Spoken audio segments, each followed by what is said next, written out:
the beat goes back on board and it's your feet dancing songkran. Hear you, my dearest love, my heart's holding and fluttering. My little soul will keep dancing, the drums beating, we dance, we sing. Oh my baby, let's splash away, we dance all day. Songkran, let's sing this pretty song. Let's come run walk and enjoy Songkran. Let's sing this pretty song. Let's come run walk and enjoy Songkran. Here comes the Thai New Year, Songkran is here, we sing Thai tune. Hear the beat goes back on board and it's your feet dancing songkran. Enjoy the holiday, the game we play. Let us enjoy. Let Songkran come, have lots of fun. Let everyone come splash all day. Oh, what I say, my honey lady. Let's come and play Songkran.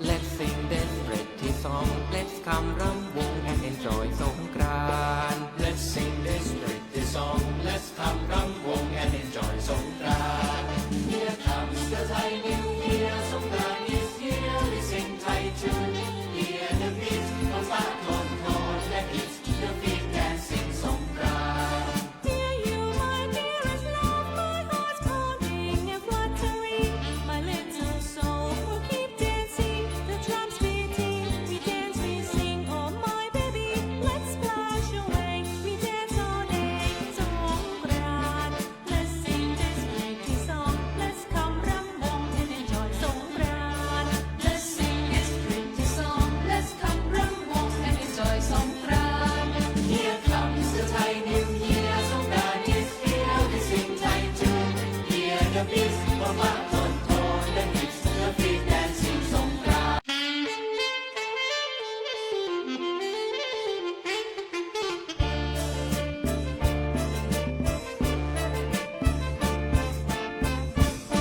Here comes the Thai New Year. Songkran is here. We sing Thai tune. Hear the beat goes back on board and it's your feet dancing Songkran.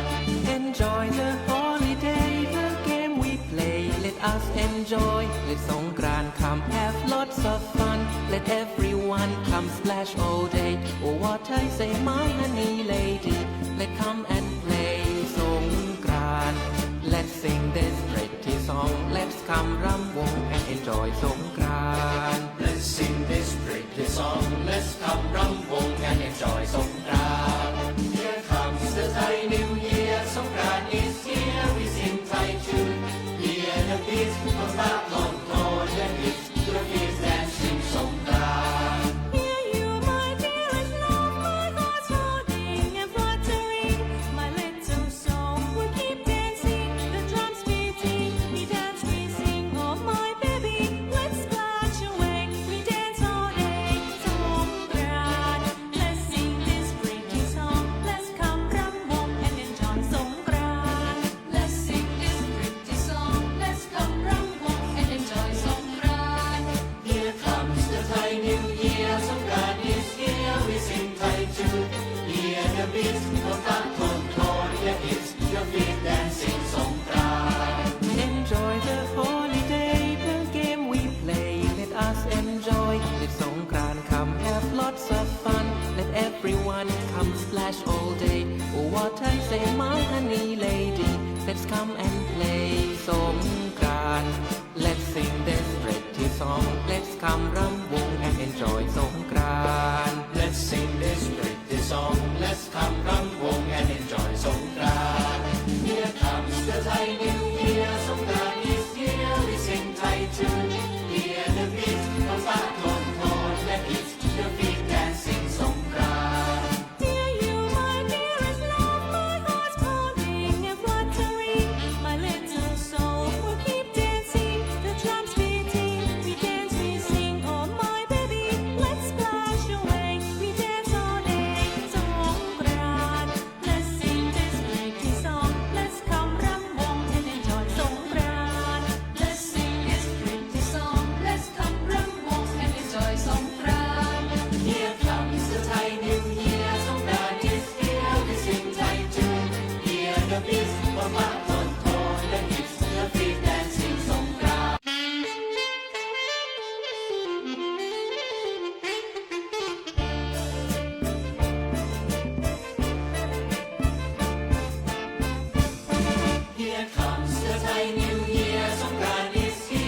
sing Thai tune. Hear the beat, the baton tone, the hits, the feet dancing Songkran.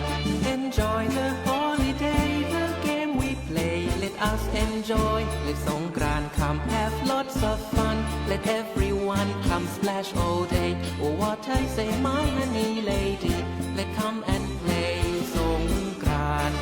Let's sing this pretty song. Let's come rum wong and enjoy Songkran. Let's sing this pretty song. Let's come rum wong and enjoy Songkran. Here comes the Thai New Year. Songkran is here. We sing Thai tune. Hear the beat of baton tone, the hits, the feet dancing Songkran. Hear you, my dearest love, my heart's holding and fluttering. My little soul will keep dancing, the drums beating. We dance, we sing, oh my baby, let's splash away. We dance all day, Songkran. Let's sing this pretty song. Let's come rum wong and enjoy Songkran. Let's sing this pretty song. Let's come rum wong and enjoy Songkran. Here comes the Thai New Year. Songkran is here. We sing Thai tune. Hear the beat of baton tone, the hits, the feet dancing Songkran.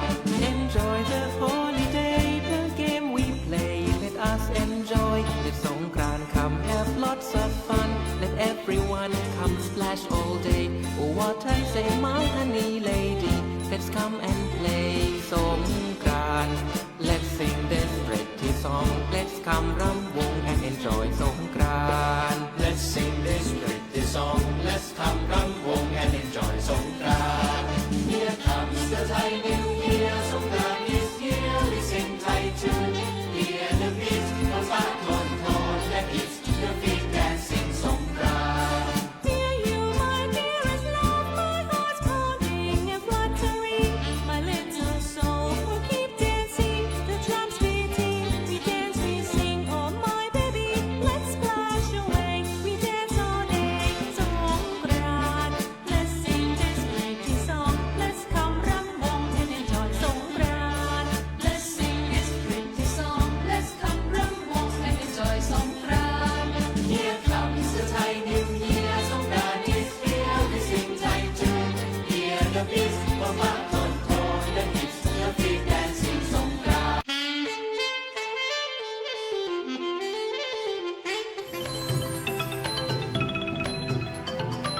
สวัสดีค่ะ สวัสดีพ่อแม่พี่น้องทุกท่านค่ะ สวัสดีทางท่านที่อยู่ด้านหน้าเวทีและรับชมผ่านไลฟ์สดนะคะ ไม่ว่าจะเป็นทาง YouTube วัดโพ Channel Facebook Page วัดโพท่าเตียน WBTV สถานีวิทยุโทรทัศน์โลก พระพุทธศาสนาเฉลิมพระเกียรติวัดพระเชตุพนและเพจสมเด็จพระมหาธีราจารย์ประสิทธิ์เขมังกโรค่ะ วันนี้นะคะเราอยู่ในงานสงกรานต์นมัสการพระพุทธไสยญาติค่ะ โดยนางสาวจิดาภาบุญรัตนาคมนะคะ รับหน้าที่เป็นพิธีกรในวันนี้ค่ะ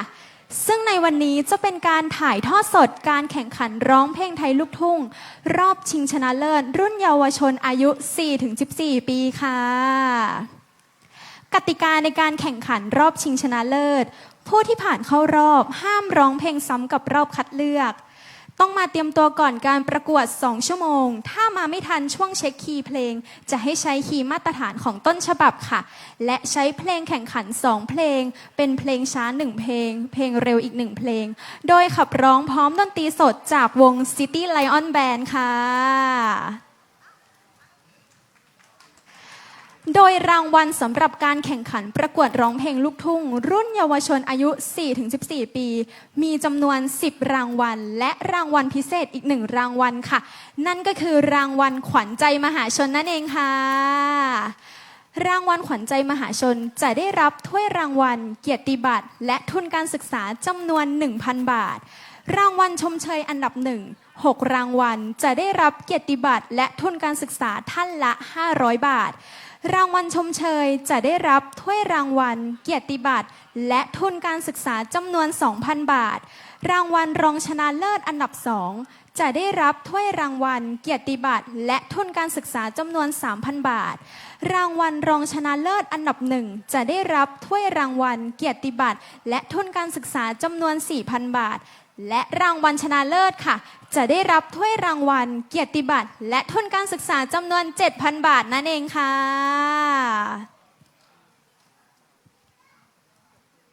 และต่อไปนะคะจะขอแนะนำท่านคณะกรรมการทั้ง5ท่านนะคะผู้ทรงคุณวุฒิค่ะท่านแรกอาจารย์เจเด็ดดวงมาลาเป็นนักแต่งเพลงลูกทุ่งและเพลงประกอบละครแนวลูกทุ่งเป็นคณะกรรมการมามากมายหลายเวทีเช่นรายการชุมทางเสียงทองช่อง7สีและการประกวดร้องเพลงลูกทุ่งชิงถ้วยพระราชทานค่ะ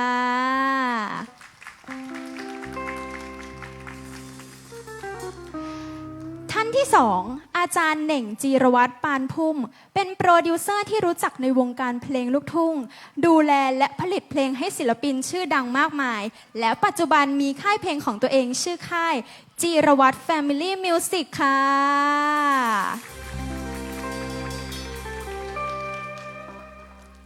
ท่านที่3อาจารย์วิเชียรเถามูลครูชำนาญการพิเศษด้านดนตรี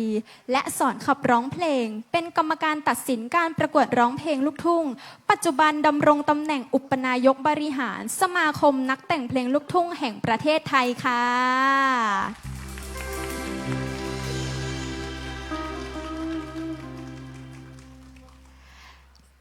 ท่านที่4อาจารย์ตีนฤพลพานทองเป็นโปรดิวเซอร์ที่มีประสบการณ์โปรดิวให้กับศิลปินหลายท่านอาทิเช่นคุณรุ่งสุริยาคุณกุ้งสุธิราชคุณแมงปอชนทิชาและคุณหญิงธิติการและท่านยังเป็นผู้อยู่เบื้องหลังผลงานเพลงดังอีกหลายบทเพลงค่ะ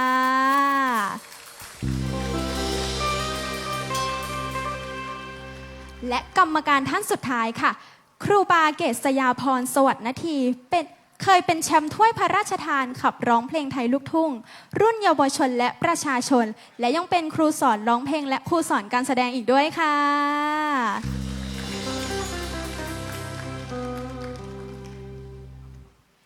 เกณฑ์ในการตัดสินนะคะจะมีในเรื่องน้ำเสียงจังหวะทำนองเทคนิคการขับร้องอักขระคำควบกล้ำบุคลิกภาพและการแต่งกายค่ะและในวันนี้นะคะเรามีการจำหน่ายพวงมาลัยที่จุดลงทะเบียนนะคะเพียงพวงละ20 บาทเท่านั้นค่ะพ่อแม่พี่น้องทุกท่านสามารถซื้อเพื่อเป็นกำลังใจให้น้องๆผู้เข้าแข่งขันในวันนี้ได้นะคะผู้ที่ได้รับพวงมาลัยมากที่สุดจะได้รับรางวัลขวัญใจมหาชนนั่นเองค่ะและขอความกรุณานะคะไม่มอบพวงมาลัยในขณะที่ผู้เข้าแข่งขันกำลังร้องเพลงอยู่เพื่อที่จะได้ไม่เป็นการรบกวนสมาธิของผู้เข้าแข่งขันค่ะโดยการประกวดในวันนี้จะเริ่มจากรอบเพลงช้าก่อนค่ะและก่อนที่จะพบกับผู้เข้าแข่งขันเรามารับชมการแสดงเปิดวงจากวง City Lion Band และแดนเซอร์จากทีมนวลอนงจูเนียร์จากสพอวัดพระเชษฐ์ขออภัยค่ะจากสพอวัดอนงค่ะ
ขอเสียงประมือให้กับวง City Lion Band และน้องๆแดนเซอร์จากทีมนวลอนงจูเนียร์ด้วยค่ะ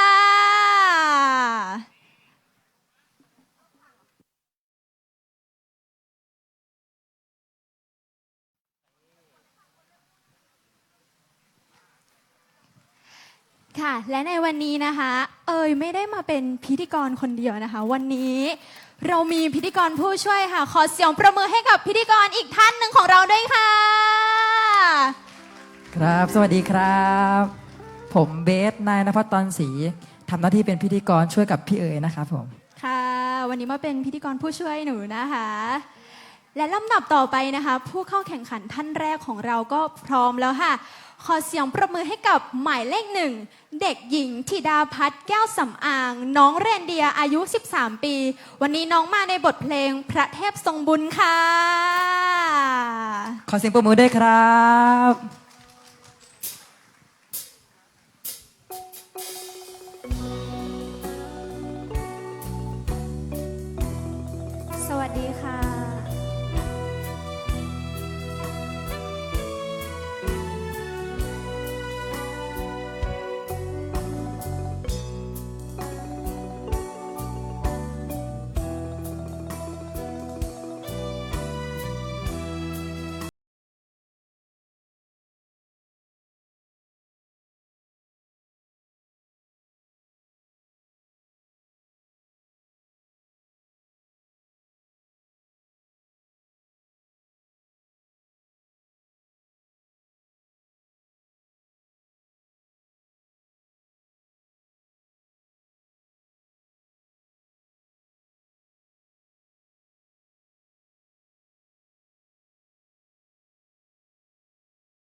เดียนะคะ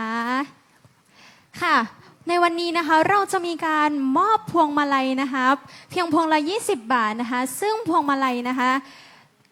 จะเป็นในรางวัลของรางวัลขวัญใจมหาชนนั่นเองค่ะซึ่งรางวัลขวัญใจมหาชนนะคะจะได้รับถ้วยรางวัลเกียรติบัตรและทุนการศึกษาจำนวน 1,000 บาทนะคะสามารถมอบได้ในตอนที่น้องร้องเพลงเสร็จตอนนี้นะคะมีพ่อแม่ท่านไหนอยากมอบให้น้องก็สามารถมอบได้เลยนะคะโดยรางวัลขวัญใจมหาชนนะคะจะไม่รวมในคะแนนการตัดสินนะคะค่ะโอเคค่ะขอเสียงปรบมือให้กับน้องเรนเดียอีกครั้งหนึ่งด้วยค่ะขอบคุณค่ะ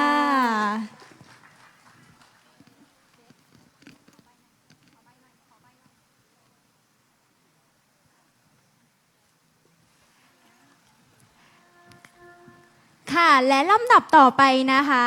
หมายเลข 2 เด็กหญิงนาธิดาอาจจินดาน้องอ่างเปาค่ะอายุ12 ปีวันนี้น้องมาในบทเพลงสาวเพชรบุรีค่ะขอเสียงปรบมือให้น้องด้วยนะคะ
อเสียงปรบมือด้วยครับครับผมก็จบไปแล้วนะครับสำหรับบทเพลงสาวเพชรบุรีจากน้องอังเปานะครับท่านใดที่อยากให้กำลังใจน้องก็สามารถซื้อพวงมาลัยด้านข้างเวทีแล้วก็มามอบให้น้องได้ในเวลานี้เลยนะครับผมมีไหมฮะครับผมก็ขอเสียงปรบมือให้น้องอังเปาอีกครั้งนะครับ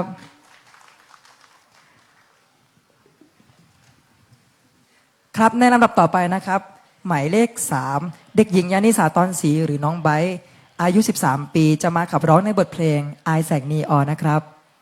ขอเชิญรับชมรับฟังได้เลยครับผม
อายแสงนีออนจากน้องไบร์ทค่ะ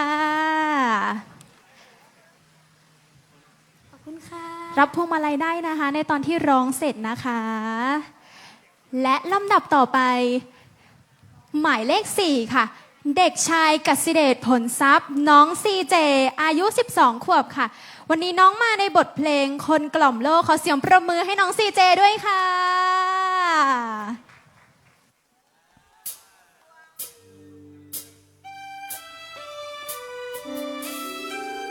วัสดีค่ะ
จบไปแล้วนะครับสำหรับบทเพลงคนกล่อมโลกจากน้อง CJ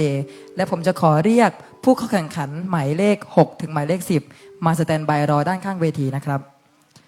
ลำดับต่อไปหมายเลข 5 เด็กหญิงธนชยาศรีนุชหรือน้อง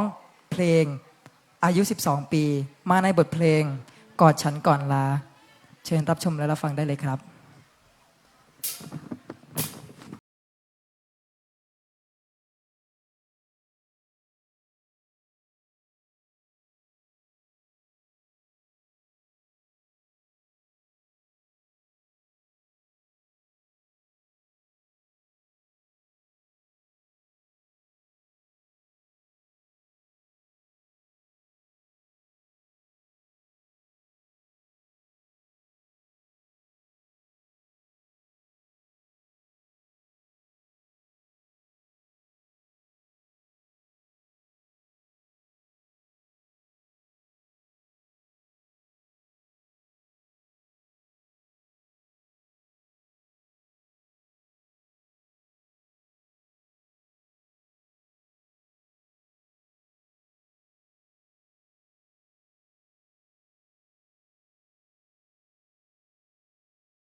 จบไปแล้วนะคะสำหรับบทเพลงกอดฉันก่อนลาจากน้องเพลงค่ะ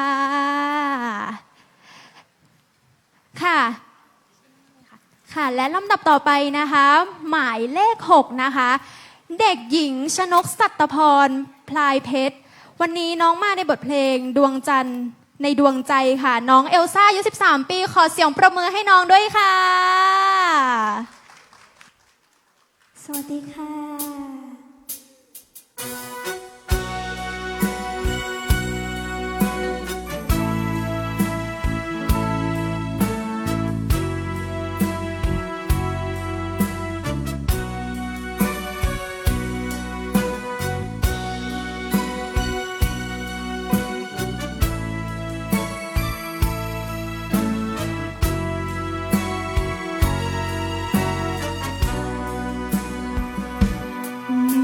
ดวงจันทร์แถวสุพรรณบุรีลัดฟ้ามาเด่นดีที่เมืองหลวงน้ำเรือคือพุ่มพวงลอยดวงโดดเด่นดังเพ็ญจันทร์สุดเสียงร้องของพุ่มพวงลอยปลิวพลิกพลิ้วประหนึ่งพินจากคนทัน ฟังเสียงยังชอบกันท่าทางเต้นนั้นแฟนชมกันว่าเด็ดดวงเกลียวกราวสาวหนุ่มกระชุ่ยกระชุ่มเมื่อดูพุ่มพวง เสียงร้องก็เด่นท่าเต้นยิ่งประทับสวงแฟนพุ่มพวงยังชอบกัน จากวันนี้ไม่มีตัวพุ่มพวง ฉันสวงคงยังเหลือแต่ดวงจันทร์คำนี้แฟนเพลงให้กันพุ่มพวงดวงจันทร์คือดวงจันทร์ในดวงใจ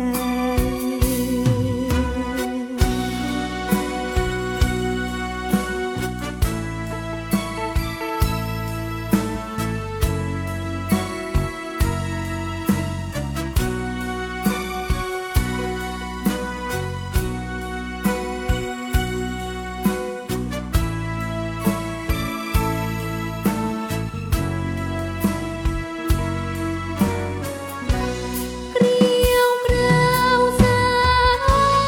วหนุ่มกระชุ่ยกระชุ่มเมื่อดูพุ่ม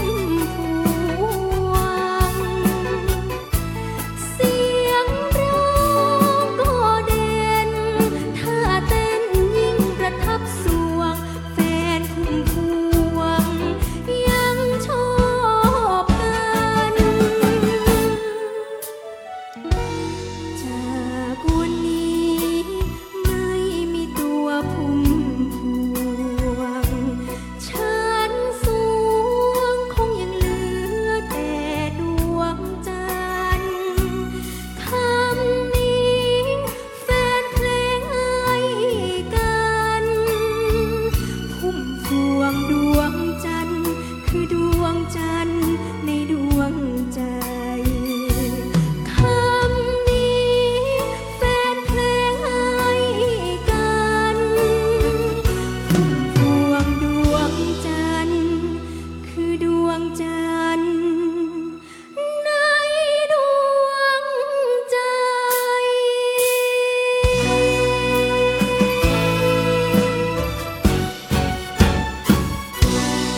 ขอบคุณค่ะ ขอบคุณค่ะ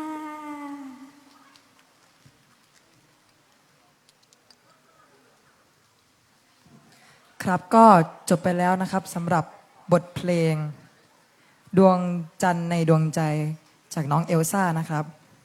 ลำดับต่อไปหมายเลข 7 เด็กชายพจนะหรือน้องมิวสิกอายุ 12 ปี วันนี้จะมาขับร้องในบทเพลงวอนพ่อตากสินเชิญรับชมและรับฟังได้เลยครับ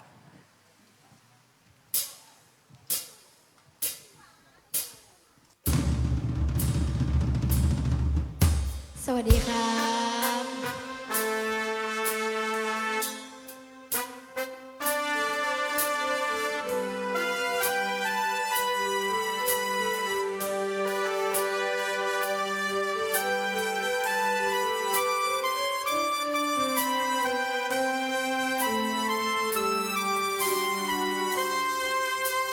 กรุงธนบุรีน้ำนี้ดังไฟทั่วถิ่นสมเด็จพระเจ้าตากสิน ยิ่งใหญ่ป้องไทยเรื่อยมาเกรอก้องเกรียงไกร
ขอเสียงปรบมือให้กับเด็กชายพัฒนาบุญมาน้องมิวสิกด้วยค่ะ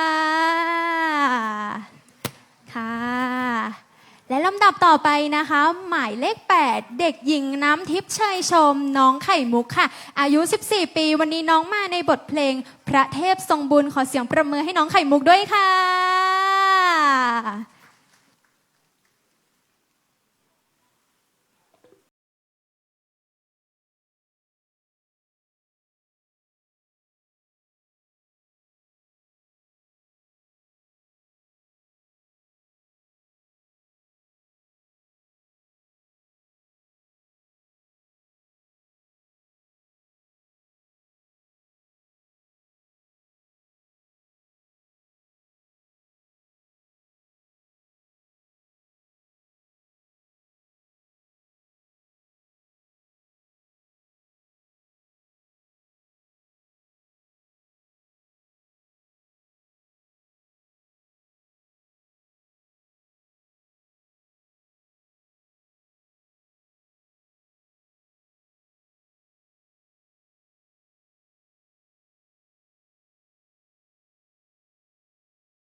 ครับก็จบไปแล้วนะครับสำหรับบทเพลงพระเทพทรงบุญจากน้องไข่มุกนะครับลำดับต่อไปหมายเลข 9 เด็กหญิงสกุณาเชยชม หรือน้องอันดามันอายุ10 ขวบ วันนี้มาในบทเพลงเสานครชัยศรีเชิญรับชมและรับฟังได้เลยครับ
คิ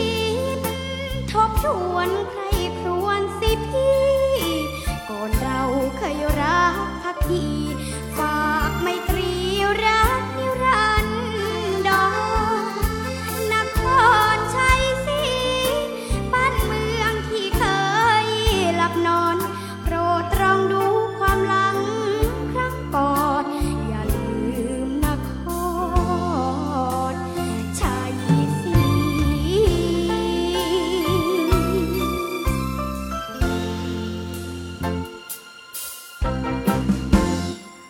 ขอบคุณค่ะ ขอเสียงประมือให้กับน้องอันดามันด้วยค่ะ ค่ะ และลำดับต่อไปนะคะ จะเป็นผู้เข้าแข่งขันท่านสุดท้ายในรอบเพลงช้าแล้วค่ะ หมายเลข 10 เด็กหญิงธนิดาอ่องเจริญ น้องลิตาอายุ 11 ขวบ วันนี้น้องมาในบทเพลงกรรมกรสอนลูกขอเสียงปรบมือให้น้องด้วยค่ะ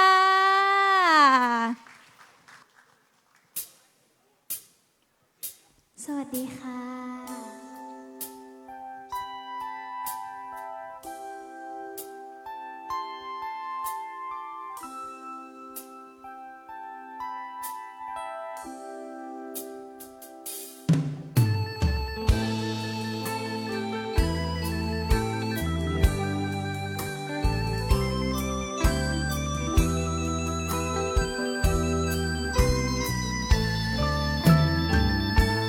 ลู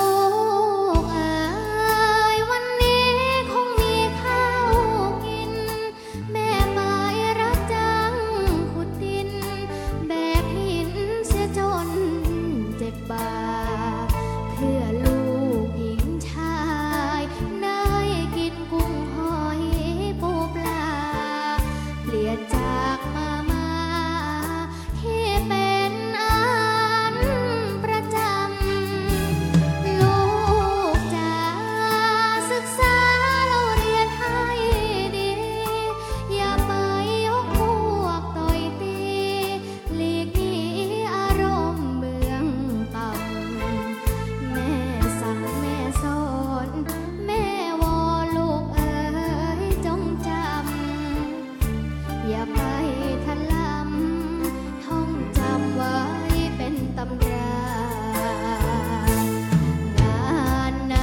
ขอเสียงปรบมือให้กับน้องลิตาด้วยค่ะ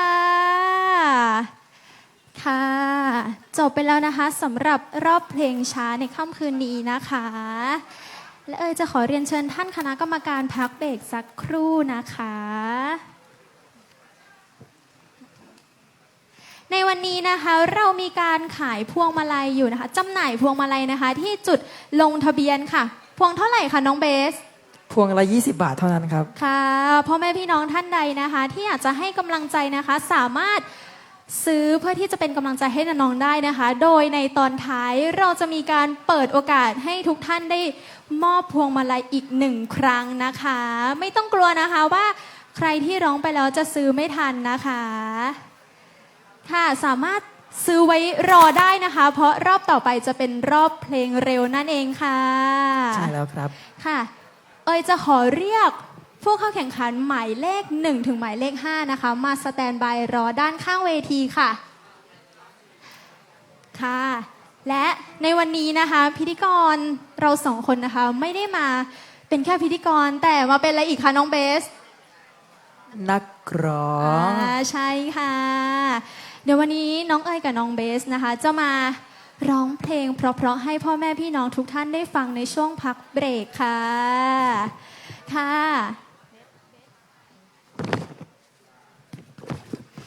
ค่ะโดยจะเป็นคนร้องก่อนนะคะเดี๋ยวให้น้องเบสพักแป๊บหนึ่งนะคะวันนี้นะคะน้องจะมาร้องในบทเพลงสั่งรักฝากดาวของคุณแม่พึ่งพุ่มพวงนั่นเองค่ะขอเสียงประมือหน่อยได้ไหมคะขอบพระคุณมากๆค่ะ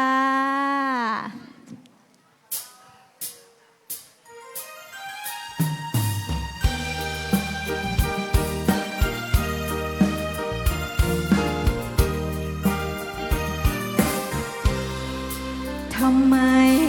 เดือนห่างแรมถึงแรมลาทำไมเล่าดารา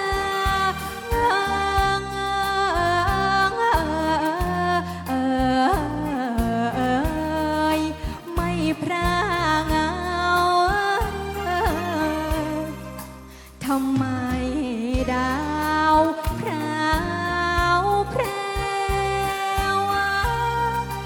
แววไม่เศร้าทำไมเราขาดเขาน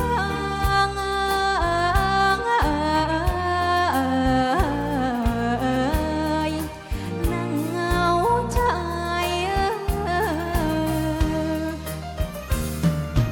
คิดถึงคู่คิดถึงคู่ที่อยู่ไกลเธอไปแล้วตั้งเดือนครึ่งคิดถึงฉันไหมส่วนฉันคิดถึงเหลือใจจะสั่งฝากใครก็กลัวไม่ถึงเลยสั่งรักฝากดาวดวงหนึ่งว่าดวงใจไฟคันหนึ่ง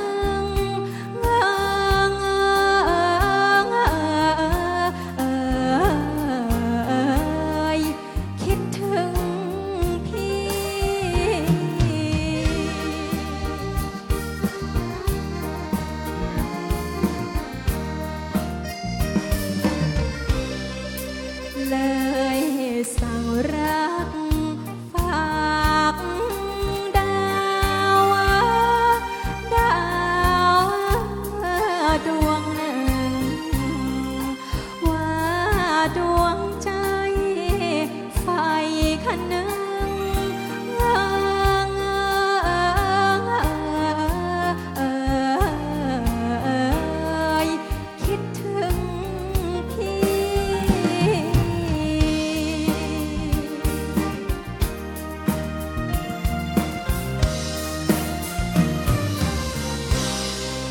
อบพระคุณค่ะ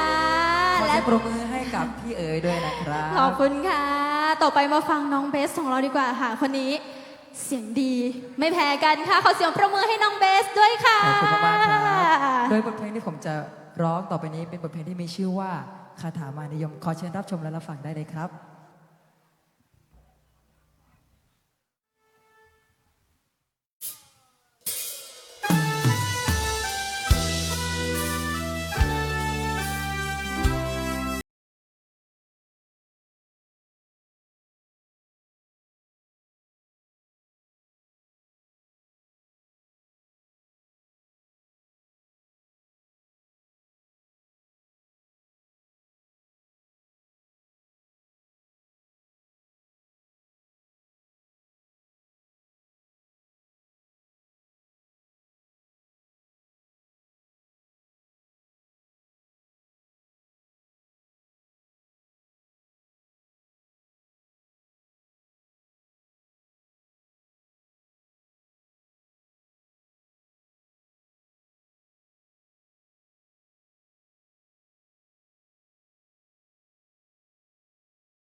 เบสด้วยค่ะกับบทเพลงอะไรคะน้องเบส คาถามหานิยมครับ ไพเราะมากๆค่ะ วันนี้พิธีกรเราสองคนนะคะ รับหน้าที่ทั้งเป็นพิธีกรและเป็นนัก นักร้ ร้ อ อง งค่ะค่ะ ในตอนนี้นะคะสามารถมาซื้อพวงมาลัยรอได้นะคะ ที่ด้านไหนคะน้องเบส ด้านข้างเวทีด้านซ้ายเลยครับ โอเคค่ะ เป็นจุดลงทะเบียนนั่นเองค่ะ เพียงพวงละ 20 บาทเท่านั้นค่ะ ใช่ครับ ซึ่งพวงมาลัยนะคะ จะเป็นรางวัลขวัญใจมหาชนนั่นเองค่ะ ซึ่งรางวัลขวัญใจมหาชน จะได้รับถ้วยรางวัลเกียรติบัตรและทุนการศึกษาจำนวน 1,000 บาทค่ะ และลำดับต่อไปค่ะน้องเบส จะเป็นในรอบเพลงเร็วค่ะ ใช่ครับ ขอเสียง ผม ปรบมือหน่อยค่ะ ครึ่งทางแล้วนะคะ ครึ่งทางแล้วค่ะ ค่ะ และคู่เข้าแข่งขันหมายเลขหนึ่งค่ะ เด็กหญิงธิดาพัฒน์แก้วสำอาง น้องเรนเดียร์มาในบทเพลงหางเครื่องสามชา ขอเสียงประมือให้น้องด้วยค่ะ ขอเสียงปรบมือหน่อยครับ สวัสดีค่ะ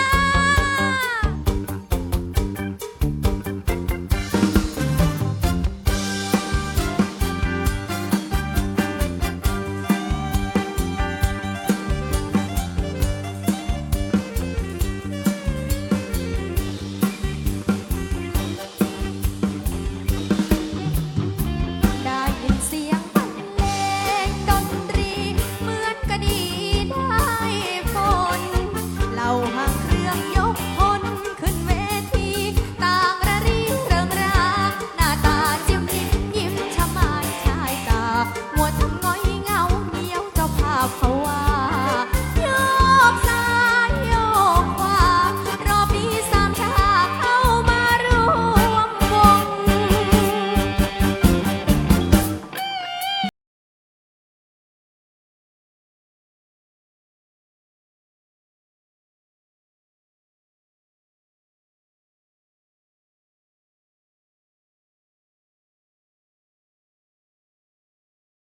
เสียงประมือให้กับน้องเรนเดียร์ด้วยค่ะ ค่ะเรามีการจำหน่ายพวงมาลัยอยู่ที่จุดลงทะเบียนนะคะ สามารถซื้อได้ตลอดนะคะ ซื้อรอไว้ได้นะคะ แต่ว่าจะให้มอบในช่วงที่นักร้องเสร็จแล้วนั่นเองค่ะ และลำดับต่อไปนะคะ หมายเลข 2 เด็กหญิงนัทธิดาอาจจินดา น้องอั่งเปาอายุ 12 ปี วันนี้น้องมาในบทเพลง จะขอก็รีบขอค่ะ ขอเสียงประมือให้น้องด้วยค่ะ ค่ะ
ครับ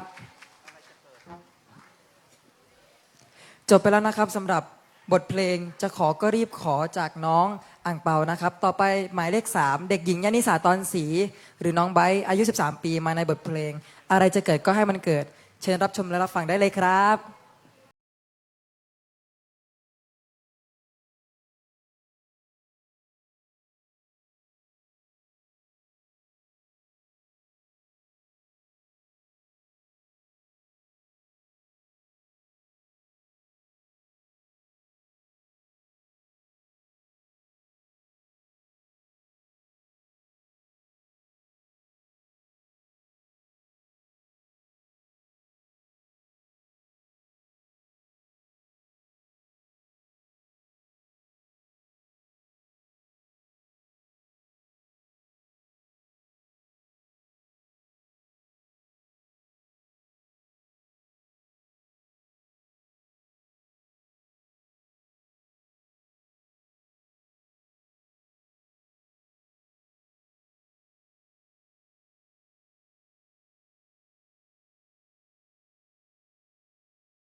ไปด้วยค่ะ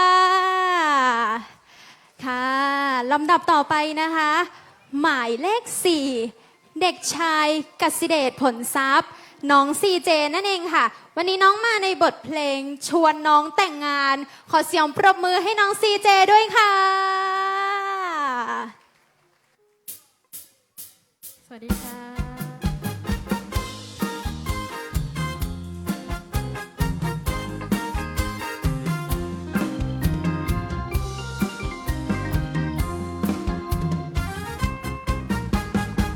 ทำไมน้องไม่แต่งงาน จะอยู่อีกนานเท่าไร จะครองโสดความสาวให้เน่าใจ ไว้คอยใครเล่านะแต่เดี๋ยวก็แก่เกินการ เหมือนเรือขึ้นคานเกยท่า ใครจะมาเมียมองและไม่ตา ในวัยชราย้อนยา แต่งงานเถิดน้องอย่ามัวแต่มองข้ามผ่าน เดี๋ยวตายไปยมมาบาน ไม่สงสารอดขึ้นสวรรค์เลยน้องทำไมน้องไม่แต่งงาน หรือน้องต้องการคนหล่ออ่ะรูปร่างของพี่ก็ดีพอ มาเถิดน้องมาแต่งงานกัน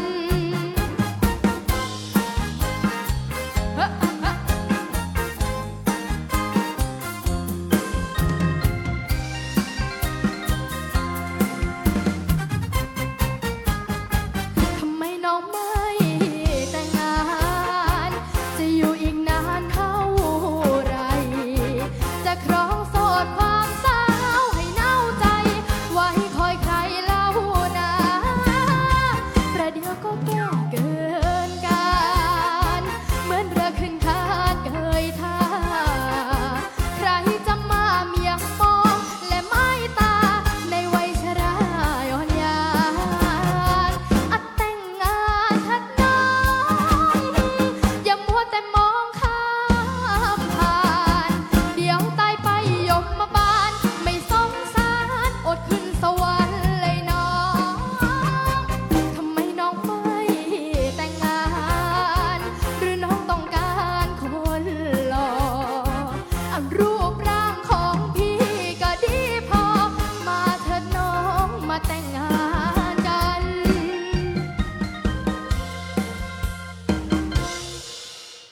ครับขอเสียงปรบมือด้วยครับ จบไปแล้วนะครับสำหรับน้อง CJ ในบทเพลงชวนน้องแต่งงานนะครับลำดับต่อไปหมายเลข 5 เด็กหญิงธนชยาศรีนุชวันนี้มาในบทเพลง สาวอีสานรอรัก ขอเชิญรับชมและรับฟังได้เลยครับ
อเสียงประมือให้กับน้องเพลงด้วยค่ะ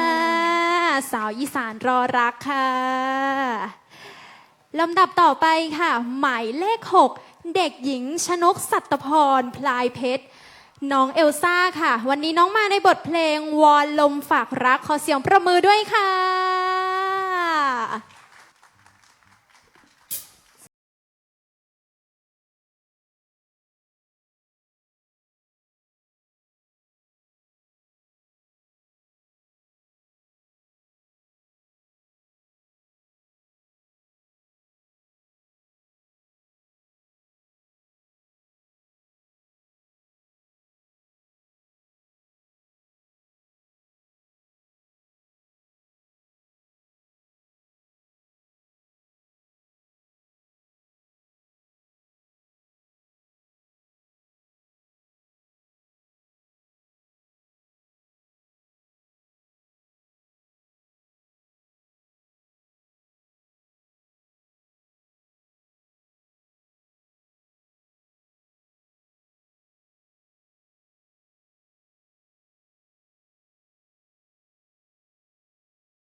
นะครับสำหรับบทเพลงวอนลมฝากรักจากน้องเอลซ่า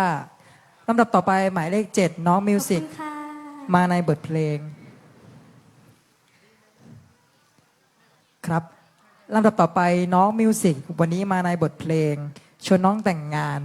เชิญรับชมและรับฟังได้เลยครับ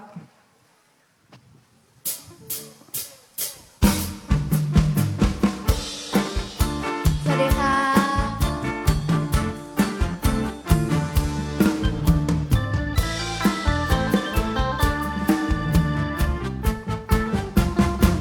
ทำไมน้องไม่แต่งงาน จะอยู่อีกนานเท่าไหรจะครองโสดความสาวให้หนาวใจ ไว้คอย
จบไปแล้วนะคะกับน้องพจนบุญมานะคะในบทเพลงชวนน้องแต่งงานค่ะ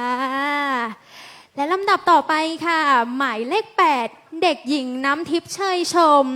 น้องไข่มุกค่ะ วันนี้น้องมาในบทเพลงผู้ชายในฝันขอเสียงปรบมือให้น้องด้วยค่ะ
ครับก็จบไปแล้วนะครับสำหรับน้องไข่มุกในบทเพลง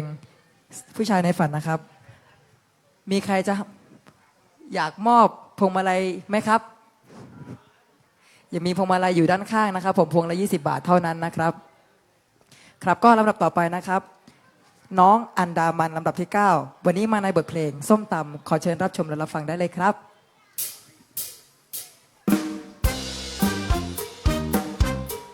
สวัสดีค่ะ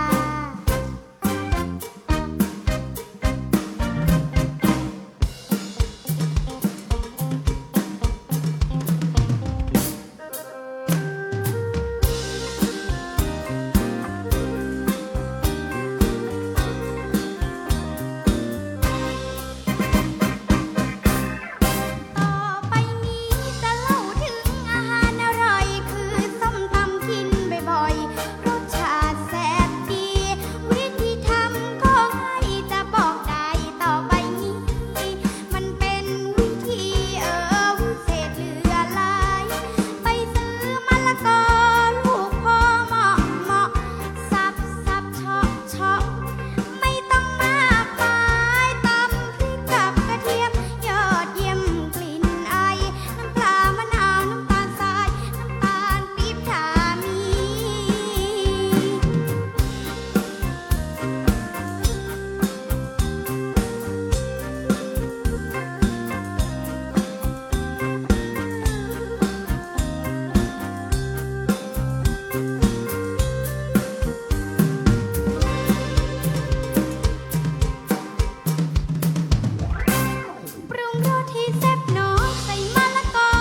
อเสียงประมือให้กับเด็กหญิงสกุณาเชยชมน้องอันดามันด้วยค่ะ มอบอะไรได้นะคะ เพื่อเป็นกำลังใจให้น้องค่ะ มีใครอยากให้อีกไหมคะ เป็นกำลังใจเล็กๆน้อยๆสำหรับน้องๆผู้เข้าแข่งขันนะคะค่ะ และลำดับต่อไปนะคะ หมายเลข 10 จะเป็นผู้เข้าแข่งขันคนสุดท้ายในค่ำคืนนี้นะคะ เด็กหญิงธนิดาอ่องเจริญน้องลิตาค่ะ น้องมาในบทเพลงนัดพบหน้าอำเภอขอเสียงปรบมือด้วยค่ะ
ขอบคุณค่ะ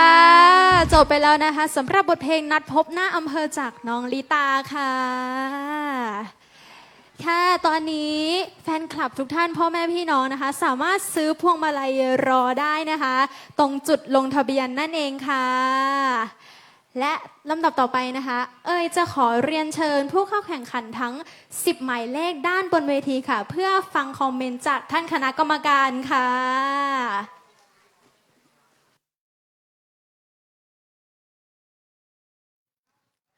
ระหว่างนี้พ่อแม่พี่น้องๆก็สามารถซื้อพวงมาลัยเตรียมเอาไว้รอสำหรับการ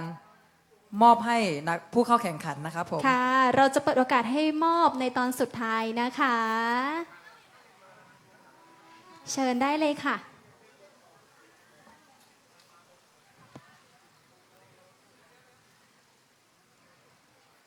เชิญผู้เข้าแข่งขันทุกหมายเลขด้านบนเวทีได้เลยค่ะ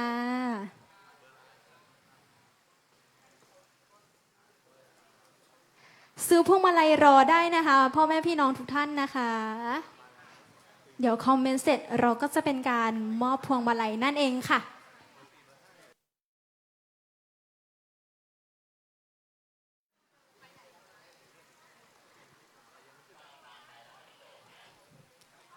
รออีกสักครู่นะคะ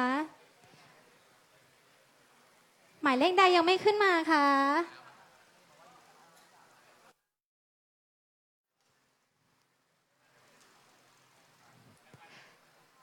ระหว่างรอซื้อพวงมาลัยได้นะคะ พวงมาลัยจะเป็นรางวัลขวัญใจมหาชนนั่นเองค่ะ ซึ่งรางวัลขวัญใจมหาชนนะคะน้องเบสจะได้รับถ้วยรางวัลเกียรติบัตรและทุนการศึกษาจำนวน 1,000 บาทนั่นเองค่ะ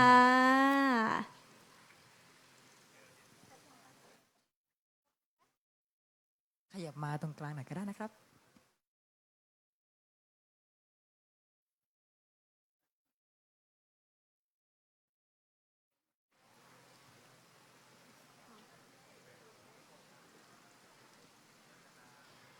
ค่ะ ขอเสียงประมือให้กับผู้เข้าแข่งขันทั้ง 10 ท่านในวันนี้ด้วยค่ะ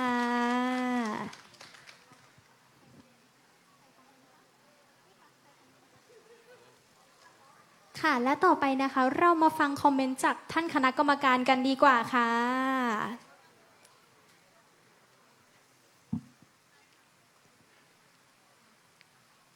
เดี๋ยวค่อยคุยกันนะลูก ขอคุยกับผู้ใหญ่ก่อน เนื่องจากวันนี้มันมีสิ่งที่แตกต่างไปจากเดิมในการประกวดเดิมๆนะครับ พระอาจารย์ให้ชี้แจงกฎต่างๆ ให้ทราบ คือกฎการให้คะแนนเหมือนเดิมหมด เพียงแต่ว่าที่แตกต่างไปคือวันนี้มีวงดนตรีสด มีวงดนตรีสด ซึ่งมันเป็นประสบการณ์ใหม่ของเด็กๆของน้องๆนะครับ ซึ่งผมเชื่อว่าหลายคนยังไม่เคยเจอเหตุการณ์แบบนี้ การที่ร้องกับดนตรีสดดั้งเดิมจะร้องกับแบ็คกิ้งแท็ก แบ็คกิ้งแท็กก็คือซาวด์ดนตรีนะครับที่เราคุ้นเคย ซึ่งเวลาซ้อมเด็กๆก็จะซ้อมกับแบ็คกิ้งแท็กดังนั้นเขาจึงเกิดความเคยชิน ก็จะย้อนไปตามหรือร้องไปตามแบ็คกิ้งแท็กย้อนตามนั้น แต่พอเป็นดนตรีสดนักดนตรีเขาจะเล่นตามโน้ต ซึ่งในการเล่นสดนะมันจะมีไดนามิกที่สูงกว่าแบ็คกิ้งแท็กคือมีน้ำหนักเสียงที่สูงกว่าดังกว่า การร้องอยู่บนเวทีเนี่ยมันจะมีผลนะครับแล้วก็อีกอย่างการย้อนแล้วเข้าท่อน มันจะมีปัญหากับเด็ก เพราะว่าเรามีเวลาซ้อมน้อยนะครับเนื่องจากงานนี้เป็นงานวัด ซึ่งต้องทำกิจกรรมอื่นมากมาย มีเวลาแค่ประมาณ1 ชั่วโมงสำหรับเด็กทุกๆคน10 คนเพื่อเช็คคีย์ก็คือความสูงต่ำนะครับเสียงสูงเสียงต่ำพอไหมลูกเขามีบริการเช็คคีย์ให้ซึ่งส่วนตัวผมว่าเด็กไม่ค่อยมีประสบการณ์เขาก็จะไม่รู้หรอกว่าเขาสูงไปหรือต่ำไปนักดนตรีจะเป็นคนพิจารณาให้ ซึ่งบางทีก็มีเวลาน้อยรีบร้องได้ท่อนเดียวก็เอานี้แหละใช้ได้ละประมาณนี้แต่ปรากฏว่าบางเพลงเนี่ยท่อนแยกสูงปิดเลยเกินกว่าเด็กที่จะร้องไหวก็อาจจะมีปัญหาและปัญหาอีกอย่างหนึ่งที่เจอวันนี้ก็คือการเข้าท่อนผิดนะครับคือดนตรียังสรุปไม่จบเด็กเข้าท่อนซึ่งในส่วนนี้ได้คุยกันแล้วกับพระอาจารย์ว่าเราจะไม่ตัดคะแนนนะครับต้องขออนุญาตย้ำว่าในการเข้าผิดทำนองเข้าผิดของแต่ละท่อนเนี่ยเราจะไม่ตัดคะแนนเพราะว่าถือเป็นสิ่งใหม่เป็นสิ่งนอกเหนือนะครับเกินกว่าที่เด็กจะผิดมันไม่ใช่ความผิดของเด็กเพราะว่าการซ้อมมันน้อยถ้าเราให้การซ้อมทุกคน1 เที่ยวเต็มอันนี้ตัดได้นะครับแต่อันนี้เราไม่ได้ซ้อมเพราะฉะนั้นสิ่งนี้จึงอนุโลมครับแต่ผิดอนุโลมให้เด็กนะครับเราจะไม่ตัดคะแนนจะเริ่มนับกันตั้งแต่คำแรกยันคำสุดท้ายของเด็กๆนะครับคำแรกของคำสุดท้ายแต่ร้องเพี้ยนร้องคำควบกล้ำไม่ดีทำนองผิดทำนองไม่ดีเสียงไม่ถึงเราจึงจะลดคะแนนกัน ซึ่งโดยส่วนตัวงานนี้ที่พระอาจารย์ท่านพัฒนาให้มันมีเครื่องดนตรีสดและมีแดนเซอร์มาเต้นเนี่ยเพื่อเป็นการให้ประสบการณ์แก่เด็กๆนะครับเพราะการประกวดครั้งนี้มันไม่ใช่การประกวดแบบว่าชิงชนะเลิศประเทศไทยหรืออะไรไม่ใช่มันเป็นการประกวดของงานวัดนะฮะวัดโพเราซึ่งเป็นงานวัฒนธรรมถ้าพูดจริงๆคือการเป็นเรื่องของวัฒนธรรมการที่ให้เด็กๆได้มาร้องเพลงได้มาร่วมแสดงเนี่ยมันเป็นสิ่งที่ดีอย่างน้อยอยู่ที่บ้านเขาต้องซ้อมเขาต้องอยู่กับการซ้อมเต้นซ้อมร้องซ้อมแอคติ้งต่างๆนานาของเขาก็เป็นเรื่องที่ดีนะครับก็จะดีกว่าให้ปล่อยเวลาไปเปล่าๆมันเหมือนเป็นการเสริมทักษะเด็กลูกหลานเราไปในตัวด้วยนะครับเพราะฉะนั้นถ้ามีการผิดพลาดอย่าเพิ่งตำหนิกันมากนะครับเพราะว่าโดยส่วนตัวผมจากประสบการณ์ที่ทำงานด้านเบื้องหลังมานานมากเห็นเด็กๆเนี่ยตั้งแต่รอบคัดเลือกมาจนถึงรอบนี้เขามีการพัฒนาสูงมากไม่ว่าจะเป็นการ acting การแสดงคือคุยกันเลยว่าคราวที่แล้วคอมเมนต์ว่าให้เพิ่มเติมการ acting นะลูกคือการโชว์การยิ้มแย้มแจ่มใสการเต้นการทำท่าการแต่งเนื้อแต่งตัวให้เหมือนเราเป็นศิลปินเลย จำลองว่าเราเป็นศิลปิน ซึ่งเด็กๆทำครับ ถ้าเรามองไปเวทีเราจะเห็นว่าทุกคนแต่งตัวสวยหมดใช่ไหมครับแต่งตัวสวยหมด แต่งตัวน่ารัก เป็นอะไรที่แบบน่าชื่นชมที่ลูกหลานมาร่วมกันทำกิจกรรมแบบนี้นะครับ เพราะฉะนั้นถ้ามีการผิดพลาดเรื่องการตัดสินอย่างเมื่อสักกี้มีอยู่เพลงหนึ่งทุกคนเข้าได้ดีหมด แต่มีอยู่เพลงหนึ่งที่เข้าไม่ทัน คือไม่ใช่เด็กเข้าไม่ทันดนตรีไม่ชัดเจน เราจะไม่หักคะแนนเด็ก แต่เราจะหักคะแนนไอ้นักดนตรีแทน หักค่าตัวมันเล่นไม่ชัดนะครับ เด็กก็จึงเข้าผิดหักค่าตัวแทน ก็ไม่มีความเป็นมันเป็นให้คิดว่าให้ใจสบายๆให้คิดว่ามันเป็นความสุข เป็นการส่งเสริมลูกหลานมาเรียนวัฒนธรรมแล้วกันนะครับ ส่วนเรื่องอื่นๆยกได้ก็ยกไปนะครับแล้วปีหน้าถ้าปีนี้เขาไม่ได้ ปีหน้าแค่เขามาใหม่ เพราะว่าทำไมถึงให้ไปมาปีใหม่ เพราะว่าอายุมันห่างกันครับจาก4 ถึง 14เนี่ยอายุห่างน้ำหนักเสียง ความรับรู้ต่างๆ มันก็ต่างกันละเพราะฉะนั้นเด็กเล็กย่อมยากที่จะขึ้นไปสู้กับพี่ๆโตๆนะครับแต่ก็มีความพยายามเราจะเห็นว่าเขาพยายามยิ้มแย้มแจ่มใสเล่นอย่างสนุกสนานพยายามร้องพยายามเล่นทั้งที่เขินๆก็มีความเขินแล้วก็มีความเกรงมีความกลัว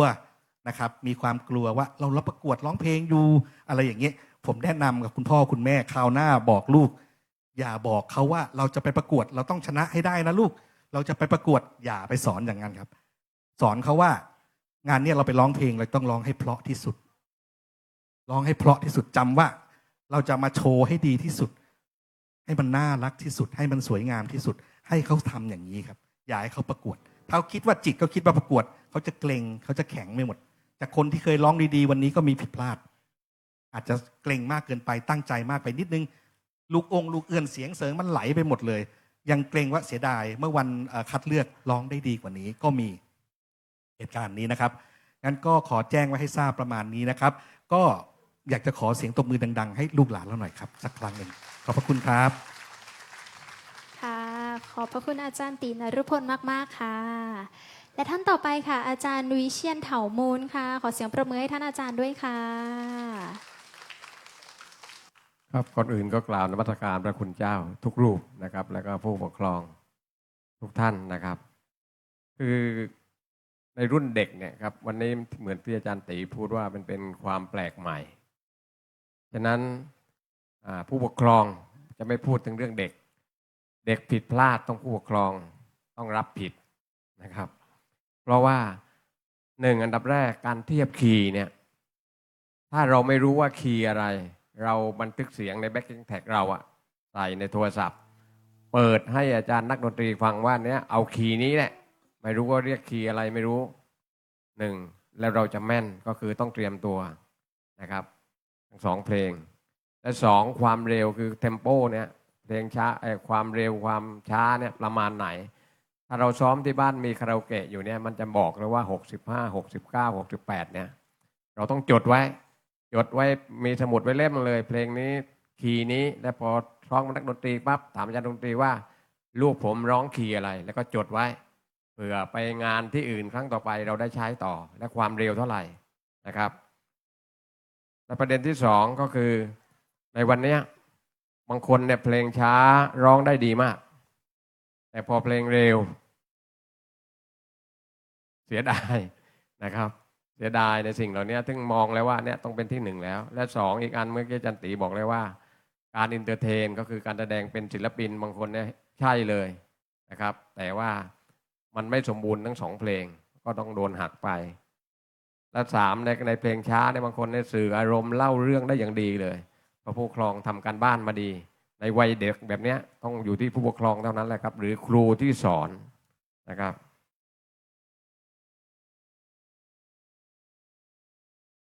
เนี่ยสิ่งเหล่านี้เราต้องเตรียมไว้แต่ว่าวันนี้เหมือนที่อาจารย์ตีบอกว่ามันเป็นครั้งแรกที่พระเดชพระคุณหลวงพ่อเนี่ยพยายามให้เด็กได้มีประสบการณ์ตรงและ2ถ้าเด็กบางคนพลังเสียงไม่ดีดนตรีสดเนี่ยมันดังก็เรียกว่าเสียงเอาดนตรีไม่อยู่ดนตรีกลบหมดก็มีผลเสียตรงนี้เหมือนกันนะครับเป็นข้อเปรียบเทียบที่คณะกรรมการพิจารณาครับขอบคุณครับ ขอขอบพระคุณท่านอาจารย์วิเชียนเถามูลมากๆค่ะและท่านต่อไปค่ะครูบาเกษยาพรค่ะ สวัสดีผู้ปกครองทุกท่านแล้วก็กราบนมัสการพระอาจารย์ด้วยนะคะแล้วก็น้องๆทุกคนเลยนะคะก็จริงๆวันนี้ฟังจริงๆมีหลายคนที่รู้สึกว่ารอบคัดเลือกอาจจะทำได้ดีกว่าซึ่งน้องๆก็อาจจะรู้เพราะว่ามันอาจจะมีเรื่องของดนตรีที่มันแปลกใหม่เข้ามาด้วยนะคะบางทีเราก็อาจจะไม่ชินแล้วก็บางคนร้องเพลงช้าได้ดีอย่างที่อาจารย์ทั้งสองท่านได้บอกไปแต่ว่าเพลงเร็วก็มาเสียคะแนนเหมือนกันซึ่งมันสลับกันไปอะค่ะมันยังไม่มีแบบรู้สึกว่ามันใช่ทั้งสองเพลงเลยอะไรอย่างเงี้ยค่ะแต่ว่าก็ถือว่าเป็นการตัดสินที่ยากค่ะเพราะว่ามันยังขาดเล็กๆน้อยๆแต่ว่าโดยรวมถือว่าน้องๆทำได้ดีมากๆเลยเพราะว่าเอาจริงๆกับการที่มาร้องกับดนตรีสดแบบนี้และสามารถที่จะควบคุมสมาธิแล้วก็พยายามพาตัวเองเอนเตอร์เทนทุกคนมาให้มันจนถึงจุดนี้ค่ะก็ถือว่าเก่งมากๆเลยยังไงก็ขอเป็นกำลังใจให้น้องๆทุกคนนะคะค่ะ ขอบคุณคุณครูบาเกษยาพรมากๆเลยนะครับข่าวต่อไปเรียนเชิญอาจารย์เน่งจิรวัตรครับผมขอเสียงปรบมือด้วยครับ สวัสดีทุกคนครับ ก็ผมว่าที่ผ่านเข้ามา10 คนวันนี้น่าจะดีที่สุดแล้วอะมันผ่านรอบคัดเลือกเข้ามาจนถึงรอบนี้ได้นี่ก็ถือว่าทุกคนเก่งมากแล้วก็ไม่มีอะไรจะพูดมากเพราะว่า3 คนพูดไปหมดแล้วเราก็จะมีอะไรแนะนำนิดหน่อยนะฮะนิดหน่อยเพื่อเอาไปพัฒนาต่อไปคือก่อนอื่นที่เราอยากจะเป็นนักร้อง เราต้องถามตัวเองก่อนว่าเราอยากเป็นนักร้องหรือไม่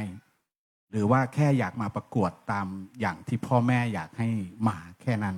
เราต้องถามตัวเองด้วยว่าเราอยากเป็นหรือเปล่าถ้าเราอยากเป็นเราพยายามหาแบบอย่างที่ดีของการเป็นศิลปินเป็นนักร้องที่เขาเรียกว่าไอดอลในใจของเราคนนั้นคือใครแล้วเขาทำอะไรเพื่อให้เราชอบทำไมเราถึงชอบเขาทำไมเราถึงอยากเป็นแบบเขาฝากให้น้องๆลองคิดดูว่าเราอยากเป็นนักร้องจริงหรือไม่นะครับต่อมาก็คือเรื่องของวิธีการร้องเพลงอย่างที่อาจารย์แนะนำไปแล้วว่าเราจะต้องรู้ว่าเสียงเราอยู่ประมาณไหนเราร้องได้สูงสุดแค่ไหนและต่ำสุดได้แค่ไหนอันนี้เป็นเรื่องปกติของมนุษย์ทุกคนจะต้องรู้อยู่แล้วว่าเราทำได้ดีที่สุดแค่ไหนอาจจะตัวเล็กอาจจะยังไม่ค่อยรู้เท่าไหร่แต่ก็ต้องให้ผู้ปกครองอย่างที่อาจารย์วิเชียรบอกว่าต้องให้ผู้ปกครองคอยแนะนำคอยบอกอยู่เรื่อย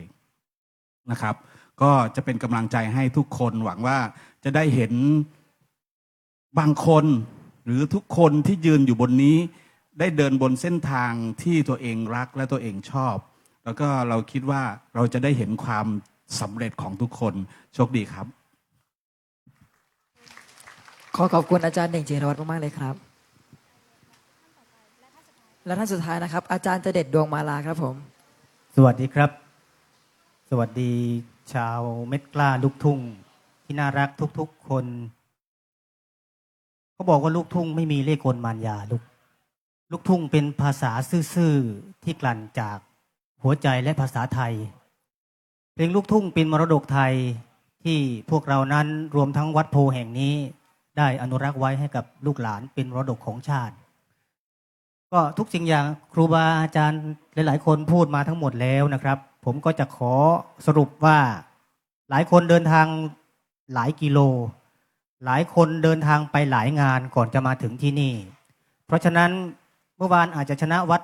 1วันนี้อาจจะแพ้วัด2หรือเมื่อวานอาจจะแพ้วัด2วันนี้วัด3ชนะคนที่เป็นนักร้องเป็นศิลปินมีความแข็งแรงนะด้านปอดรวมทั้งเหนือสิ่งอื่นใดพรสวรรค์ต้องมามากกว่าพรแสวงการเล่าเรื่องความสนุกความโศกความเศร้าอกหักผิดหวังเหมือนกับครูเหน่งพูดเมื่อกี้บางทียังเล็กไปยังจะตีโจทย์ไม่แตกเหมือนกับครูตีพูดไปว่าบางทีบางครั้งการเล่นกับดนตรีสดมันก็เป็นสิ่งแปลกใหม่แต่มันก็ถือว่าเป็นประสบการณ์นะครับและผมเชื่อเหลือเกินครับว่าเราทุกคนท่านพระครูรวมทั้งคณะโปรดิวเซอร์ผู้จัดงานผู้ปกครองครูที่ผู้ฝึกสอนและนักแต่งเพลงนักดนตรีที่นี่คงจะได้เห็นศิลปินสักคนหนึ่งที่เกิดขึ้นจากเวทีวัดโพแห่งนี้เพราะฉะนั้นผมขออวยพรต่อจากครูเหน่งแล้วกันว่าให้ทุกคนเป็นศิลปินและโชคดีครับขอบคุณครับค่ะข ขอบพระคุณท่านคณะกรรมการทั้ง 5 ท่านมาก ๆ ค่ะ และลำดับต่อไปนะคะ จะเป็นการมอบพวงมาลัยครั้งสุดท้ายค่ะ ซึ่งเราจะเปิดโอกาสให้มอบเป็นเวลา 1 นาทีเท่านั้นค่ะ เป็น 1 นาทีสุดท้ายนะคะ เอากรรมการขอ 2 นาที ให้ไหมคะ ให้ไหมคะ ให้ไหมคะพ่อก ร แม่ รม พี่ กา น้ ร อง ขอ2 นาทีทุกๆคนให้ไหมครับ ให้โอเคค่ะ 2 นาทีค่ะ ค่ะ เริ่มจับเวลาค่ะ มีใครจะให้ไหมคะ 2 นาทีสุดท้าย มาได้ นะ เลย คะ นะครับไหนมาก ำ แล้ ลั ว ง ค ใจ รับ ล้น 1 คน หลาม นะครับ มากรุ่นนี้ หมายเลข7มาแล้วนะครับ ค่ะ พวงมาลัยนะคะ จะได้รางวัลขวัญใจมหาชนนั่นเองค่ะ จะได้ถ้วยรางวัลเกียรติบัตรและเงินรางวัล 1,000 บาทค่ะ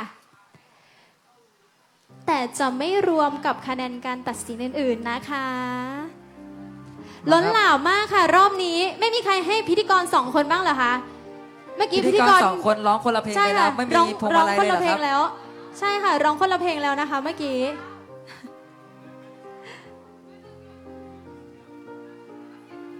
แหม่พิธีกรพี่เอ๋ยครับ ค่ะน้องเบส เหงามากเลยครับ ไม่มีพวงมาลัยสักพวงเลยนะครับ กรรมการให้หน่อยได้ไหมคะ ให้น้ำซึ้งในน้ำใจมากค่ะอาจารย์ตี เรามาดูกันนะครับว่าใครจะได้รางวัลขวัญใจมหาชนภายในค่ำคืนนี้นะครับ ใช่ค่ะเหล็ก1 นาทีสุดท้ายนะคะ1 นาทีสุดท้ายค่ะ ใครที่จะได้รางวัลขวัญใจมหาชนในค่ำคืนนี้นะ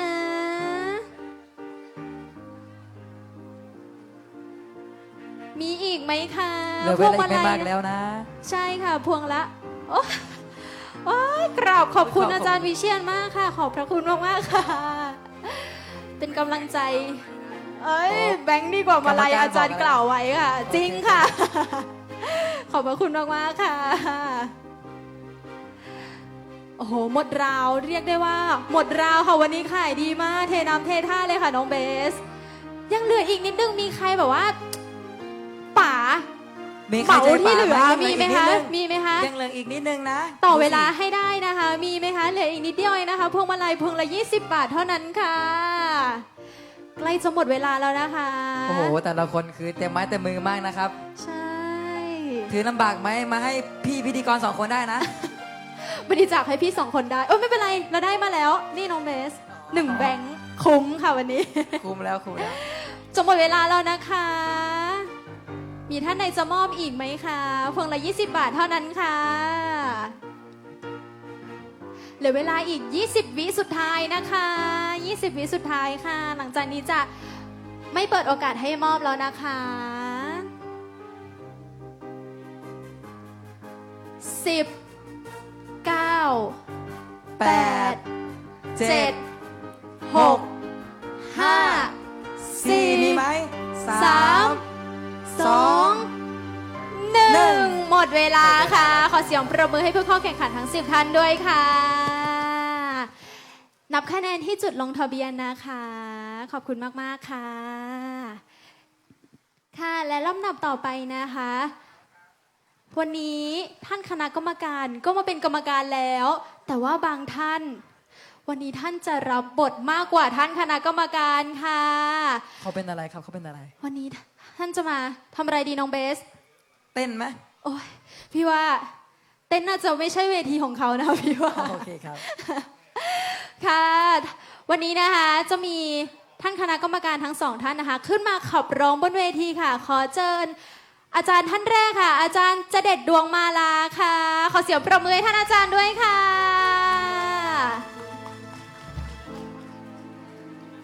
สวัสดีครับ พูดทั้งวันครับวันนี้ ไม่เหลือเวลาร้องไหม สวัสดีครับอาจารย์ครับ ทุกท่านเลยครับ ด้วยความยินดีนะครับ ร้องประมาณไหนอาจารย์เล่นให้เพราะนะครับ ฝากใจใส่กระทงในวันสงกรานต์ครับอาจารย์ครับ มอบเป็นของขวัญวันสงกรานต์นะครับ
คอมเมนต์ไหมฮะ ใช่ไหมฮะ จะฟังคอมเมนต์ไหมฮะ คอมเมนต์ทั้งหน่อยครับอาจารย์ครับ ร้องเพลงไม่ตรงเทศกาลฮะตอนนี้ตกรอบ ตก ฮะ รอบใช่ไหมครับ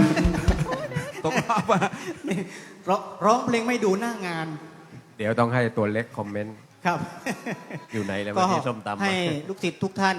ผู้ปกครองทุกคนนะครับ ให้วันนี้ให้มีความสุขในเทศกาลปีใหม่ไทยครับ โชคดีนะครับ เดี๋ยวพบกันครับขอบคุณครับ ค่ะไพเราะมากๆค่ะ ท่านอาจารย์เจเด็ดดวงมาลาค่ะ ครับผม ค่ะน้องเบส วันทั้ง5 วันนี้นะคะ วันนี้พี่เอ๋ย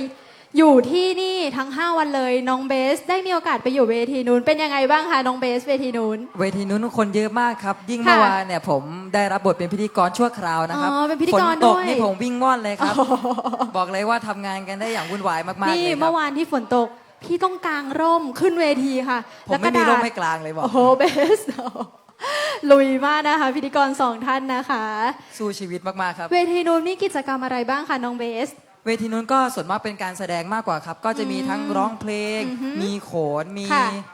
เมื่อวานเนี่ยผมต้องบอกก่อนว่าแจ็คแฟนฉันมาด้วย ว้า นะ วแจ็คแฟนฉันมา ใช่ แล้วก็มีโจโล่งมาด้วยนะครับผม อ๋อ เขามาทำบุญที่นี่วัดโพของเรานะครับ อ๋อ แล้วก็มาช่วยโปรโมทให้ด้วยนะครับ ค่ะ ก็มีโอกาสได้เป็นตากล้องให้เขานะครับ อ๋อเป็นตากล้องนะคะ รับบทได้ทุกตำแหน่งจริงๆนะครับ นักร้องก็เป็นพิธีกรก็เป็นล่าสุดเป็นตากล้องแล้วนะครับผม อย่าลืมอีกอย่างหนึ่งค่ะซาวเช็คเราก็เป็น โอเคครับผม ใช่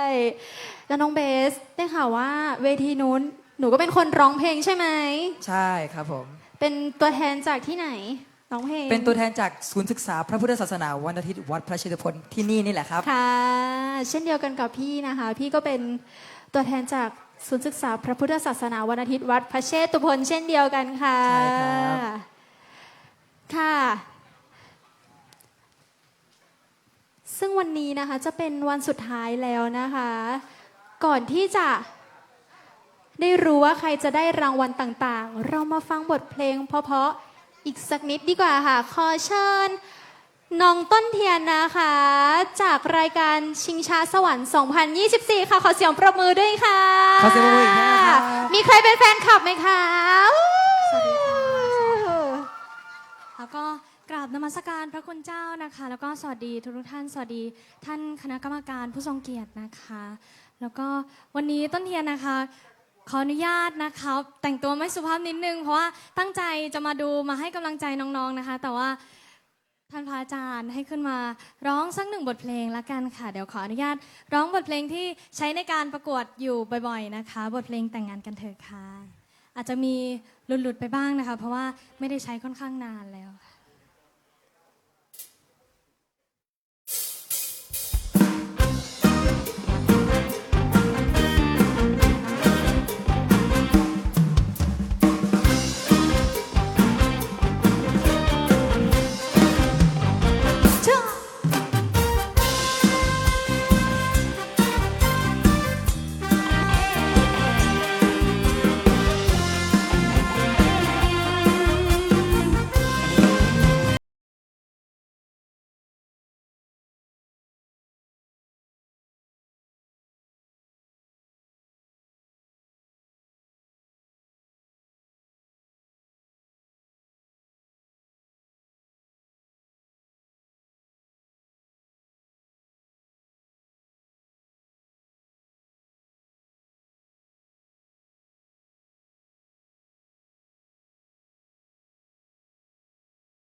คุณค่ะขอบคุณสำหรับเสียง ขอเสียงปรบมือด้วยครับ นะคะ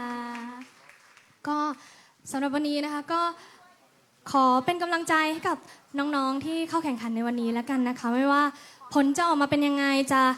สมหวังแบบที่เราตั้งใจไว้หรือเปล่าก็ขอเป็นกำลังใจให้กับน้องๆทุกท่านนะคะ แล้วก็ขอให้น้องๆสมความปรารถนาที่หวังไว้นะคะ แล้วก็ขอฝากผลงานของต้นเทียนไว้แล้วกันนะคะฝากติดตามด้วยนะคะพ่อแม่ๆทุกท่านนะคะ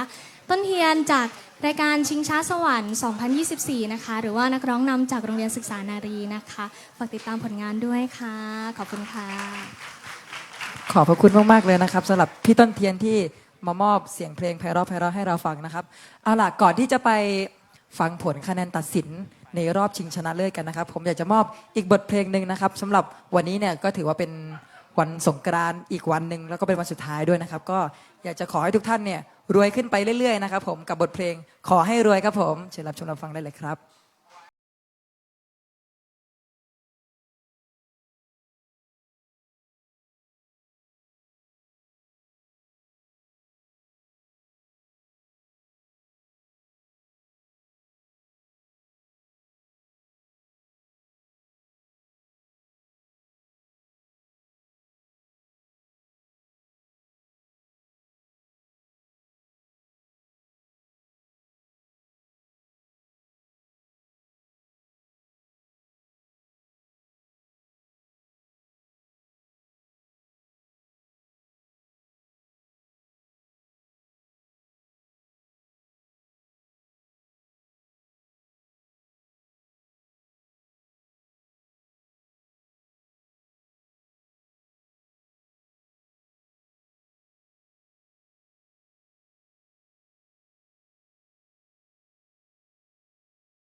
ให้โชคดีโชคดีสุขเกษมเปรมปรีนะขอให้รวยขอให้รวยขอให้รวย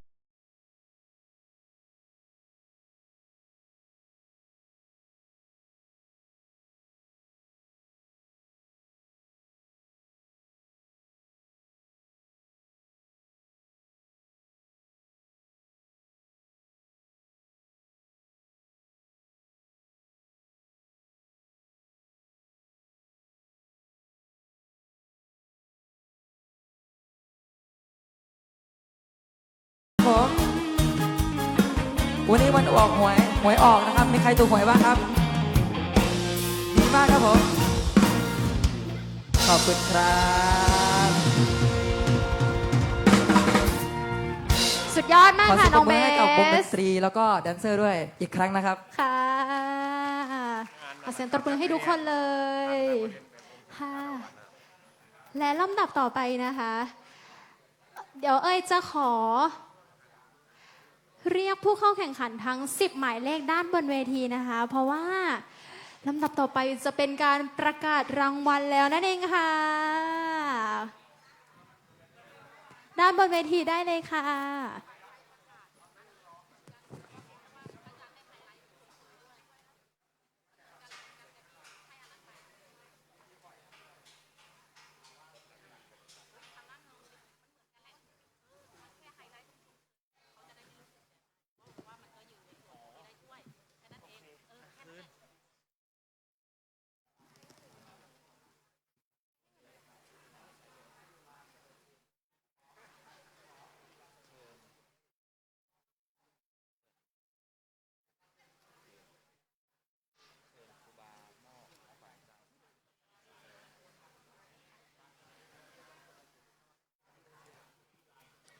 ขอเชิญ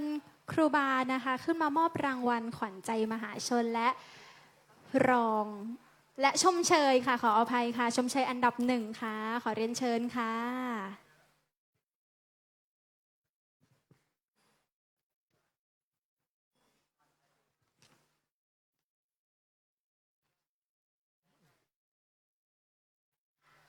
ค่ะและรางวัลขวัญใจมหาชนนะคะจะได้รับถ้วยรางวัลเกียรติบัตรและทุนการศึกษาจำนวน 1,000 บาทนั่นเองค่ะและผู้ที่ได้รับรางวัลขวัญใจมหาชนในค่ำคืนนี้ได้แก่ เด็กหญิงชนกสัตพรพลายเพชรค่ะขอเสียงปรบมือด้วยค่ะ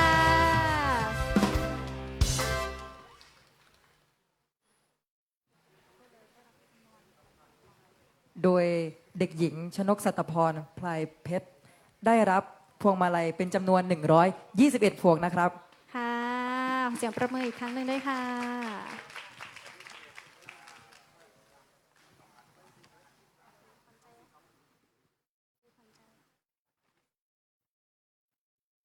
ค่ะและรางวัลต่อไปนะคะ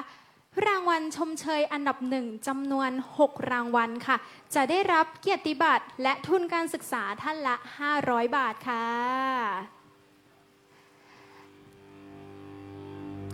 ผู้ที่ได้รับรางวัลชมเชยอันดับหนึ่งได้แก่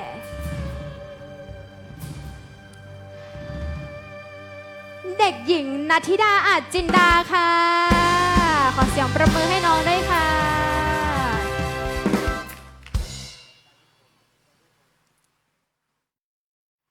และคนต่อไปที่ได้รับรางวัลชมเชยอันดับที่หนึ่งได้แก่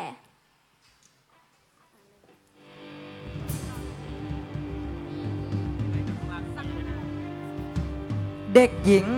สกุณาเชยชมครับผมขอเสียงประมือให้น้องด้วยค่ะ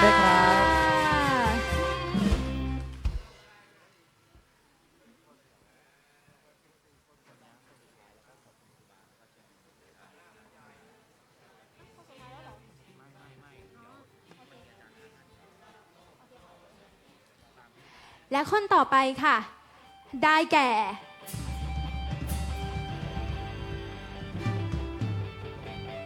เด็กหญิงธนัชยาศรีนุชค่ะ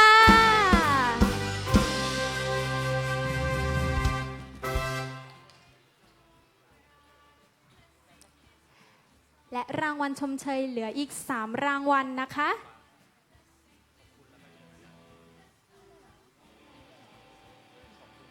ค่ะขอขอบคุณครูบามากๆนะคะ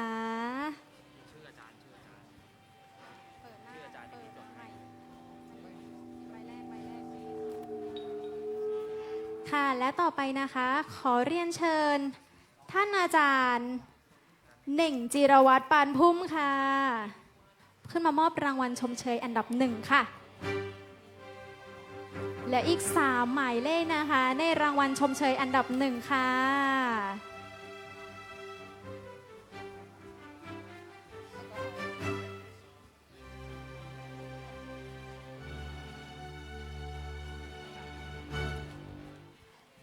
และผู้ที่ได้รับรางวัลชมเชยอันดับที่1ได้แก่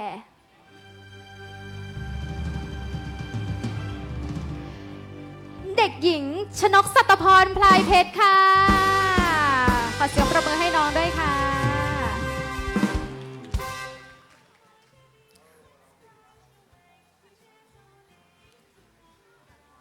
และคนต่อไปที่ได้รับรางวัลชมเชยอันดับที่หนึ่งได้แก่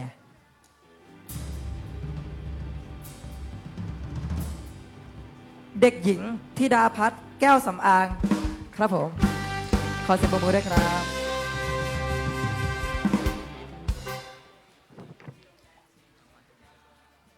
และรางวัลชมเชยอันดับหนึ่งท่านสุดท้ายนะคะ ได้แก่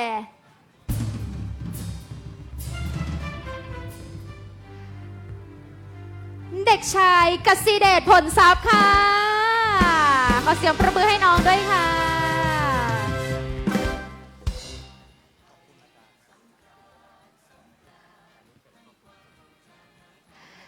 ขอบคุณอาจารย์เหน่งจิรวัตรปานพุ่มมากๆค่ะ และลำดับต่อไปนะคะ ขอเชิญอาจารย์เจเดชดวงมาลาขึ้นมามอบรางวัลชมเชยค่ะ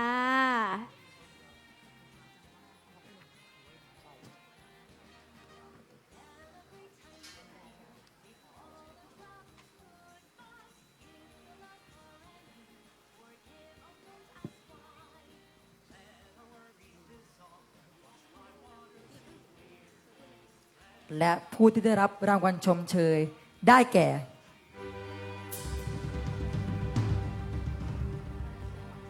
เด็กหญิงธนิดาอ่องเจริญครับ ขอเสียงปรบมือด้วยค่ะ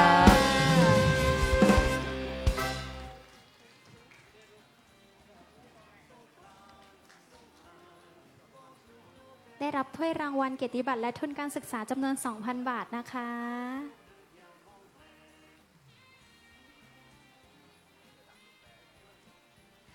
ขอขอบคุณอาจารย์เจเด็ดมากๆค่ะ และต่อไปนะคะ เรียนเชิญอาจารย์ตีนฤพลพานทองค่ะ ขึ้นมามอบรางวัลรองชนะเลิศอันดับ 2 ค่ะ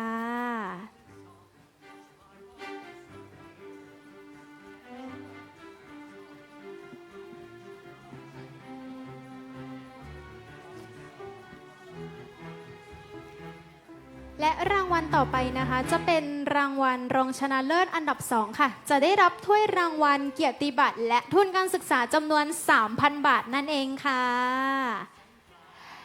และผู้ที่ได้รับรางวัลรองชนะเลิศอันดับ 2 ได้แก่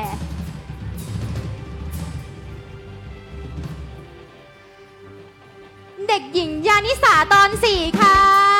ขอเสียงประมือด้วยค่ะ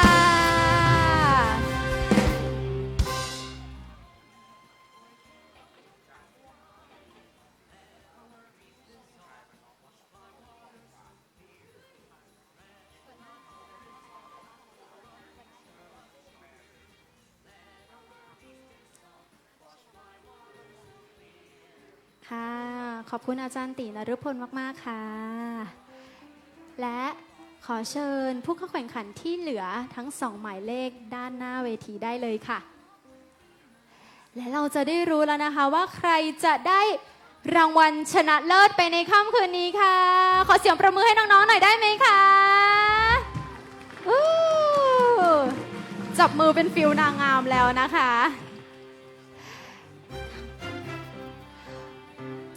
ผู้ที่รับรางวัลชนะเลิศนะคะจะได้รับถ้วยรางวัลเกียรติบัตรและทุนการศึกษาจำนวน 7,000 บาทนั่นเองค่ะ และผู้ที่ได้รับรางวัลชนะเลิศในค่ำคืนนี้ได้แก่ได้แก่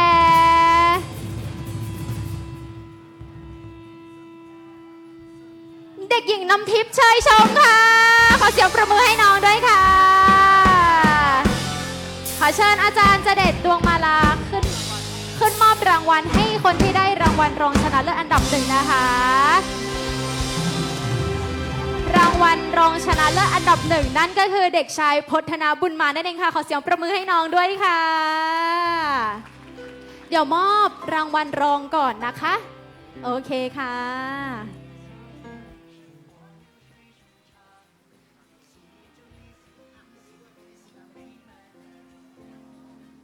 เด็กๆทุกคนนี่คือทำเต็มที่แล้วเนาะ ค่ะเต็มที่มากๆค่ะ รอบ ทุกค มาก น ๆนะครับ ทุกคนร้องเพราะกันทุกคนเลยนะครับ แซงหน้าพี่2 คนไปแล้วนะครับ ยิ้มหน่อยค่ะ ขอเสียงประมือให้น้องพจนะด้วยค่ะ เก่งมากๆค่ะ และต่อไปนะคะ ขอบคุณอาจารย์เจเด็ดดวงมาลาด้วยค่ะ และลำดับต่อไปค่ะ ขอกราบอาราธนา พระมหาอุดมปัญญาโพด้วยค่ะ ผู้ช่วยเจ้าอาวาสวัดพระเชตุพนค่ะ ขึ้นมอบรางวัลชนะเลิศอันดับ 1ค่ะ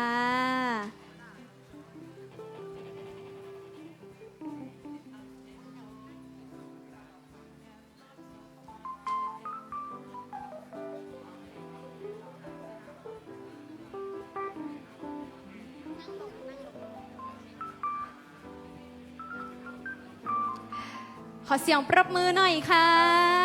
เก่งมากๆนะคะ น้องไข่มุกนั่นเองค่ะ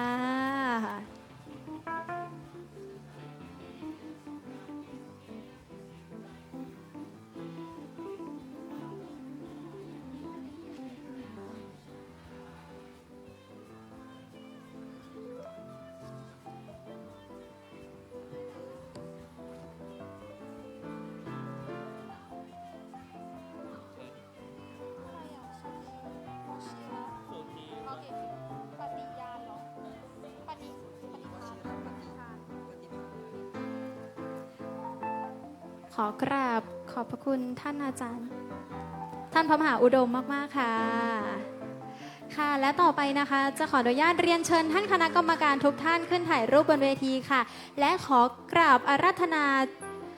เจ้าคุณพระสุธีวชิระปฏิภาณผู้ช่วยเจ้าอาวาสวัดพระเชตุพนค่ะ ขึ้นถ่ายรูปบนเวทีค่ะ ขอกราบเรียนเชิญค่ะ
ค่ะวันสุดท้ายแล้วนะคะ รู้สึกเป็นเกียรติมากๆค่ะ ที่ได้มาเป็นพิธีกรในงานนี้นะคะ ใช่ครับ รู้สึก ต้องบอกได้เลยว่าเป็นภาพที่น่าชื่นชมและน่ายินดี ค่ะ มากๆเลยนะครับผมวันนี้นะครับต้องขอแสดงความยินดีให้กับน้องๆนะครับที่ได้รางวัลต่างๆนะส่วนใครที่อาจจะยังไม่ได้ลำดับที่ต้องการนะครับ ก็พัฒนาไปเรื่อยๆนะครับ เวทีหน้าเอาใหม่ ก็จะยังเจอพี่อยู่นะครับ จะต้องมีวันของเราแน่นอนค่ะ ค่ะเก็บภาพได้เลยค่ะ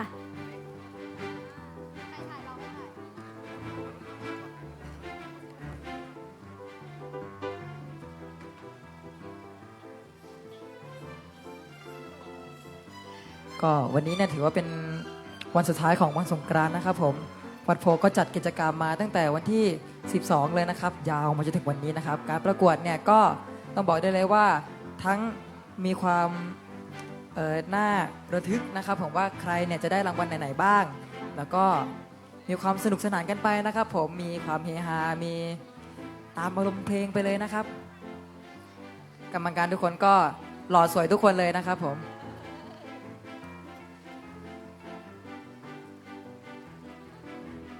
ขอเสียงประมือให้ผู้เข้าแข่งขันทุกท่านอีกครั้งหนึ่งด้วยค่ะ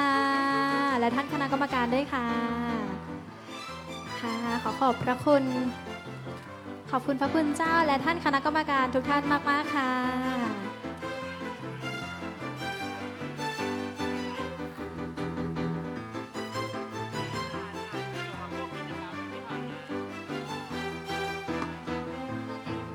ปีหน้ามาอีกนะหนู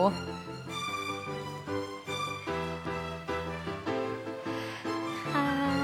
ขอแสดงความยินดีด้วยนะคะ ทุกคนเลยค่ะ มาถึงช่วงสุดท้ายแล้วนะคะ ขอขอบคุณทุกๆท่านมากๆนะคะ ที่ร่วมเป็นกำลังใจให้น้องๆผู้เข้าแข่งขันในวันนี้นะคะ สำหรับวันนี้ก็ไม่มีอะไรจะพูดแล้วนอกจากพบกันใหม่ปีหน้าสำหรับวันนี้ ขอบคุณค่ะ